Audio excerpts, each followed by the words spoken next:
The afternoon sun fell across the desert fortress of Masyaf in the year 1176. A visitor was led through narrow corridors cut into living rock, past stone chambers that smelled of cedar oil and old parchment. He was here to meet a man the Crusaders called the Old Man of the Mountain, a figure so feared that kings paid him tribute from a distance. The man entering the chamber was not a soldier. He carried no sword.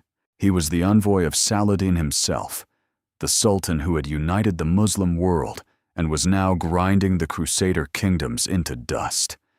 He had come to deliver an ultimatum: leave Masyaf, submit, or face the full force of an army that had never lost a pitched battle. Rashid ad-Din Sinan listened. He was middle-aged by then, with a trimmed beard and eyes that seemed to look through a person rather than at them. He wore simple white robes, unadorned, and spoke in a voice so quiet the envoy had to lean forward. He thanked the Sultan for his generous offer.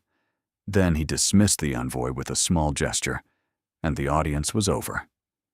The envoy returned to Saladin's camp and delivered the message. He told the Sultan that the master of Masyaf hadn't bowed, hadn't negotiated, hadn't even seemed concerned. Saladin was not surprised. He had expected stubbornness from a cult leader protected by mountains and fanatics. He ordered the siege preparations to begin. But something strange happened that night, something the chroniclers could not explain. In the morning, the envoy found a note pinned to his tent. It had been placed there while he slept, through the ring of guards, past the campfires, into the heart of the army. The note was not a threat. It was a greeting. It said simply that the master hoped the envoy had rested well, and that the fortress of Masyaf would welcome him again if he wished to return. Saladin understood the message immediately.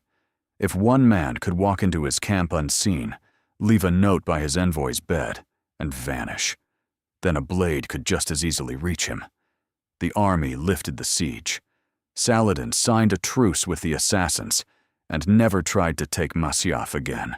A single piece of paper, placed in the right hands, had done what 10,000 soldiers could not. Pause and take that in.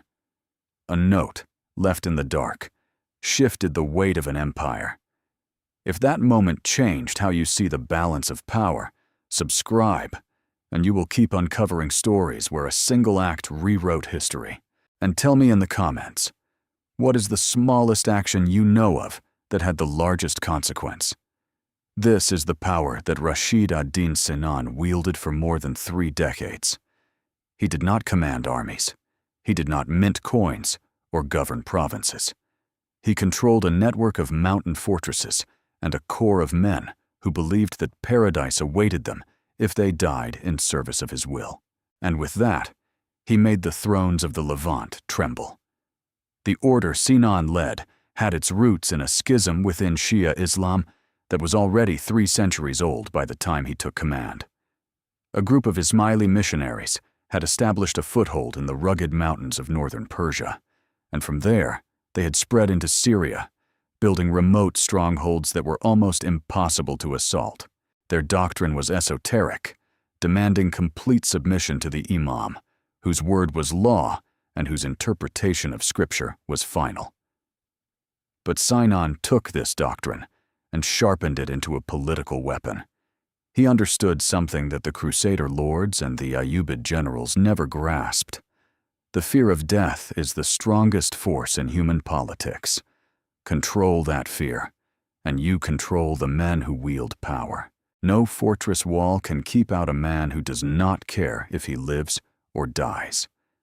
The training regimen he devised was designed to produce exactly that kind of man. He selected young recruits from the villages under his protection, boys who had shown intelligence and physical courage. They were taught languages, the etiquette of courts, and the handling of weapons. But the core of their education was something else entirely. They were taken to a hidden valley in the mountains, a place the Crusaders whispered about, but never found. There, Sinan had created a garden of extraordinary beauty, with flowing water, fruit trees, and pavilions filled with silks and perfumes. The recruits were drugged and brought into this garden while unconscious, and when they woke, they found themselves in a paradise that matched exactly the descriptions of the afterlife in their scripture. They were told that this was a foretaste of what awaited them, and that the only way to return to it permanently was to die in the Master's service, carrying out whatever mission he assigned: the knife, the poison, the hidden garrote. These were not just weapons. They were keys to paradise. Historians have debated how literally to take these accounts. The original source is the travelogue of Marco Polo, who wrote about the assassins nearly a century after Sinan's death, and some scholars argue he embellished what he heard from local storytellers. But the evidence from Arabic chronicles, including the works of the Ayyubid historian Ibn al-Athir, confirms that something extraordinary was happening in these mountains. The discipline of the Fidari, the self-sacrificing operatives, was unlike anything the Crusaders had encountered. This is what separates Sinan from every warlord of his era. He did not need an army. He needed a doctrine so absolute that men traded their lives for it. If you want to understand how belief systems shape history beyond the battlefield, subscribe and join a community that looks past the surface.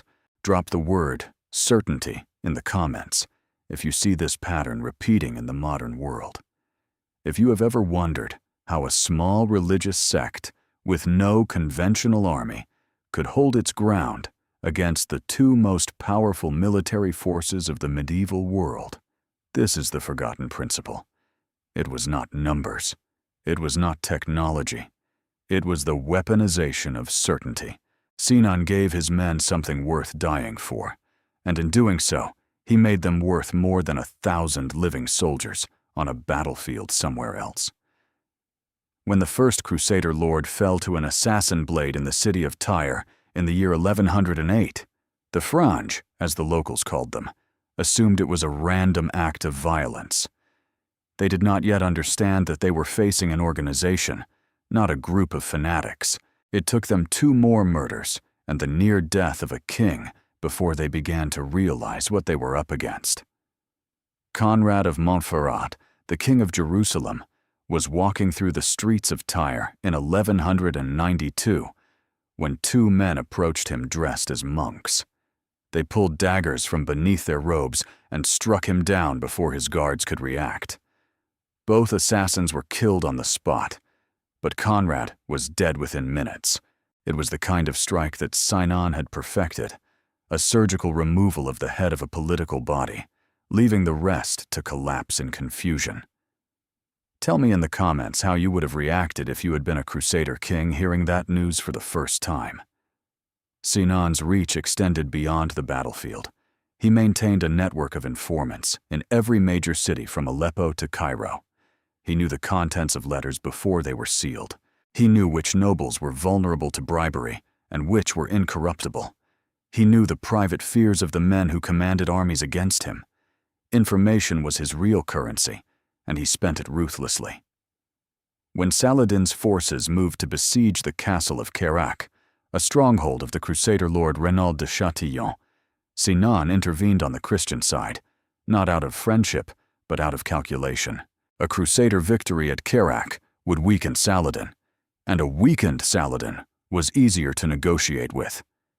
The assassins attacked Saladin's supply lines and forced him to divert troops. It was not a decisive blow, but it was precisely timed, and it saved the castle.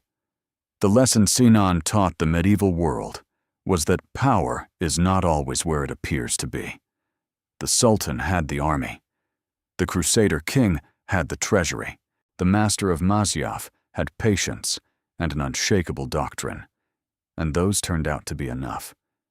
He watched 2 empires bleed each other dry while his mountain fortresses remained untouched, and he collected tribute from both sides for the privilege of peace. Before we close, consider this. Sinan never led a charge, yet he reshaped the Levant. The real architecture of power is invisible. If you want to keep seeing behind the curtain of history, subscribe now so you do not miss the next forgotten force that moved empires. Leave a comment with the one word that sums up Sinan's method for you. In 1193, a year after Conrad's assassination, Sinan died in his bed at Masyaf. He was old, he was wealthy, and he had never lost a war. The order he commanded continued for another century and a half before the Mongols destroyed its Persian strongholds and the Mamluk Sultan Baybars finally absorbed its Syrian remnants. But the memory of what Sinan built survived, and it influenced military intelligence and covert operations for centuries after his fortresses fell to dust. The final lesson of Rashid ad-Din Sinan is difficult to accept, but the evidence will not let you ignore it. The men who change history are not always the ones with the largest armies. The real shift happens when someone understands the deepest human drives and decides to weaponize them. Fear, certainty, the hunger for meaning. These are forces that have always moved the world, and they move it faster than arrows ever could. If you felt something shift when you heard how one piece of paper turned back Saladin's army, save this for the next time you doubt whether a small advantage can defeat overwhelming power. And tell me in the comments, what moment in Sinan's story changed your understanding of how empires actually work? Sinan's system did not require love or loyalty in the conventional sense. It required belief so absolute that the boundary between life and death became meaningless. And when a man reaches that state, the political arithmetic of the world fails. How do you negotiate with someone who is willing to die to prove a point? How do you threaten someone who has already traded every tomorrow for the certainty of today? The Crusader chronicler William of Tyre wrote that the assassins were more feared than any army because they struck without warning and vanished without trace. He was wrong about the vanishing part. They did not vanish. They simply did not care if they were caught, and that indifference was more terrifying than any battle formation or siege engine the Franj had ever faced. Rashid ad-Din Sinan understood the architecture of power better than any general of his age. Fortresses can be besieged. Armies can be defeated in open combat. But a doctrine that transforms ordinary men into instruments of absolute will cannot be overwhelmed by numbers. It can only be matched by an equal conviction.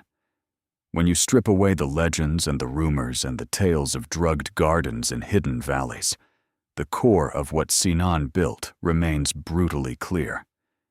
He created a machine that converted faith into action with no friction, no hesitation, no second thoughts, and that machine protected its creator and his order for generations, while empires rose and fell around them. The names of the great generals of the Crusades are still taught in military academies around the world. Saladin, Richard the Lionheart, Baybars. But the man who never commanded a battle, who never led a charge, who won his wars by sitting in a stone chamber in the mountains, while his enemies destroyed themselves out of fear, shaped the course of history just as profoundly. His method outlived his body, and it still works wherever men are willing to treat death as a tool rather than an end.